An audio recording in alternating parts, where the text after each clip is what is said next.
Hello, everyone. Today, on behalf of the Public Health Youth Association of Canada for May Mental Health Awareness Month, my friend Andrea and I will be presenting on anorexia nervosa. So just a brief introduction about what anorexia nervosa is it is a mental health condition, and people suffering from anorexia nervosa typically eat an insufficient quantity of food, they have fears of gaining weight, and they have a disordered body image. Lower. So next, I will talk about another trait of people with anorexia, and this is that they are particularly strict about what they eat as well as the quantity. So this includes conscious calorie counting and also only eating certain types of foods and totally avoiding other foods. People with anorexia nervosa often also have an intense fear of gaining weight. So this manifests itself into food and calorie thoughts becoming obsessive and intrusive. So they oftentimes may keep a book, or they may mentally calorie count in order to make sure that they do not consume an excessive amount of calories capable of them actually gaining any weight. So another trait is that the person experiencing the eating disorder might view themselves as overweight, with some people as a solution resorting to excessive exercise, strict fasting, or using laxatives, diuretics, or enemas. So even if they are not actually fat, they might feel fat, and that is why they want to get rid of all this fat by resorting to extreme measures. Moving on to the development of anorexia nervosa, there are three main factors that allow people to develop an eating disorder. And these ones are biological, psychological, and social factors. There are other various factors that increase risk. So one factor that increased risk is identity and self-image difficulties. With the abundance of information and content on social media, many individuals might be subject to comparison syndrome, where they compare their image to likely Photoshop or fake photos of celebrities that they see online. As a result, they might feel bad about their own body and suffer from self-image difficulties. This might increase the risk of an eating disorder.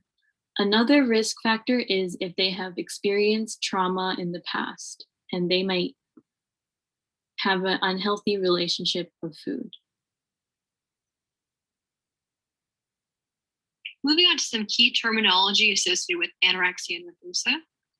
There are two types of anorexia nervosa, the first being binge purge and the second being restrictive.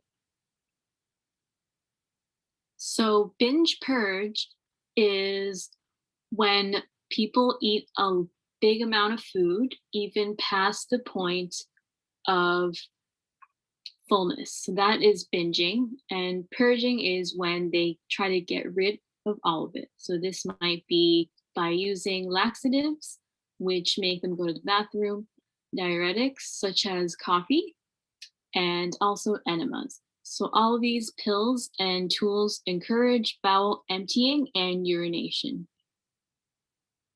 The second type of anorexia nervosa is restrictive. So patients with restrictive anorexia often have a very carefully controlled amount of food in which they ingest. So now we're moving on to the evaluation methods for anorexia. So one of the methods is a physical exam. During a physical exam, an individual's height, weight, heart rate, blood pressure, temperature, and listening to your lungs and heart are taken. This also includes looking externally at signs of health, such as your skin, nails, and abdomen. So for example, in this diagram, this doctor is assessing an individual's hair, for example, or how their hand bones might look, listen to their ear, their heartbeat, their breathing and also looking at their eye. Lab tests may also be used to assess patient health.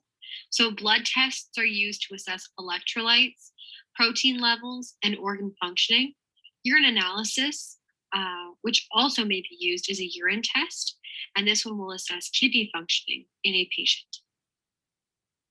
So next, another evaluation method is the psychological evaluation. This is when a doctor or mental health professional will ask about your thoughts, feelings, and eating habits.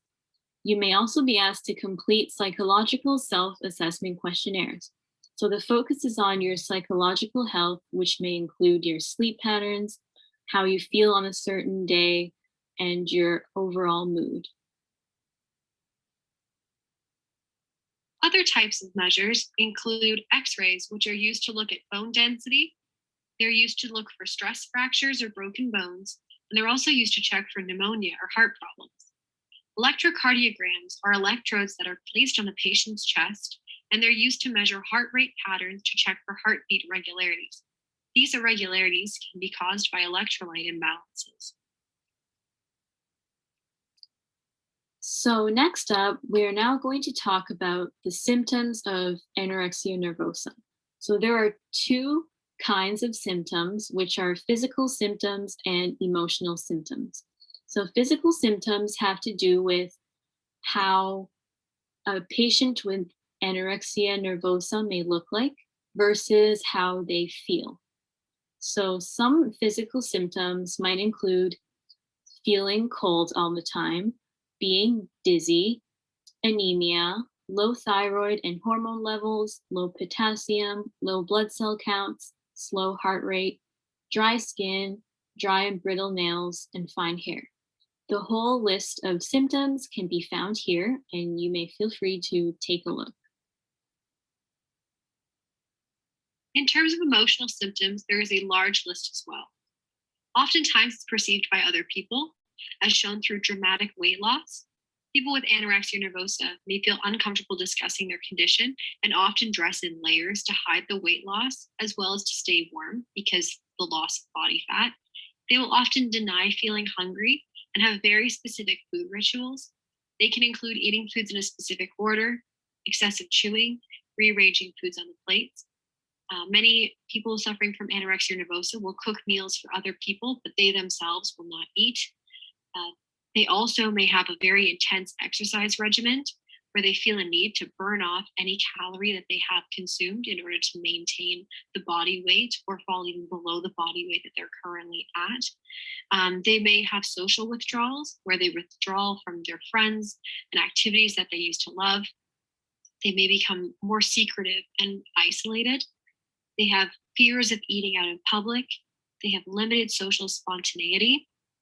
And oftentimes it can come from a place where they need to have control. So systems that take control away from the equation, they may feel very uncomfortable and very anxious. Mhm. So now we're going to talk about treatments for patients with anorexia. Here we mentioned 4 types of treatments, and usually treatment is received from either a doctor, a therapist, or a dietitian. So here we mentioned the Maudsley method, nutrition therapy, medication options, and psychotherapy. So the main idea is to help patients develop a healthier relationship with food and also the way they feel about food, which is the psychological aspect. We want to thank you all for tuning in to our presentation on anorexia nervosa on behalf of the Public Health Youth Association of Canada. We have a list of references of websites that we have found our information on, if you feel free to check it out. If you or anyone you know is suffering from any of these symptoms and you feel as though it's a good time for them to seek support from a therapist, doctor, or dietitian, please seek medical attention and support. This is a very dangerous mental health condition. We want to make sure that anyone experiencing any of these symptoms has the support and treatment necessary to become healthy and the best version of themselves. And if you want to just find out more information on this topic, there are many resources available on the internet. Just make sure that what you're reading is from a credible and reliable source. Again, thank you very much.